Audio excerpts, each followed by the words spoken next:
Zaino di cuoio, macchina fotografica, scarponi e pantaloni di fustagno. Sembrerebbe un turista a spasso per la Sardegna se non portasse una fascia di tela con la scritta Sindaco di Ollolai. Si chiama Michele Columbu, ha 51 anni, fa il professore di lettere e da pochi mesi è sindaco di Ollolai, un paesino di 2300 abitanti nel cuore della provincia di Nuoro. Il professor Columbu era andato a Cagliari per sollecitare interventi straordinari per il suo povero paese, ma non ha ottenuto dalle autorità quanto sperava e così ha deciso di protestare in maniera singolare. Percorre a piedi tutta la Sardegna, da Cagliari a Ollolai e quindi a Sassari, una marcia solitaria di circa 500 chilometri. Professor Columbu, perché ha scelto proprio questa forma di protesta? Ma mi è parsa la più idonea per il mio scopo. Fare un po' di chiasso, richiamare l'attenzione in modo pacifico, da non offendere le leggi, per esempio.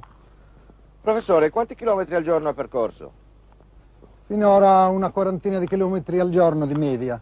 Conto di aumentare questa media perché sono ancora lontano dalla meta e perciò ho un po' sofferto nei primi giorni. Ieri, per esempio, colto da un temporale sulle colline, ha sofferto persino freddo e soprattutto dalla parte sinistra questa pioggia che mi batteva sull'orecchio mi abbia dato molta noia.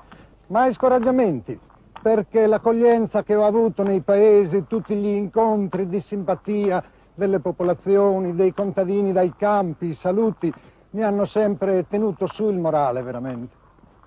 Quali sono i problemi del suo paese sui quali intende maggiormente attirare l'attenzione delle autorità?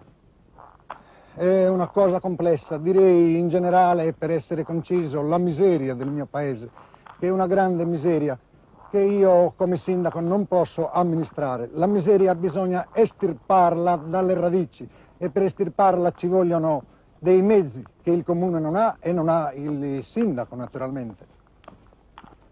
Grazie professore, buon viaggio.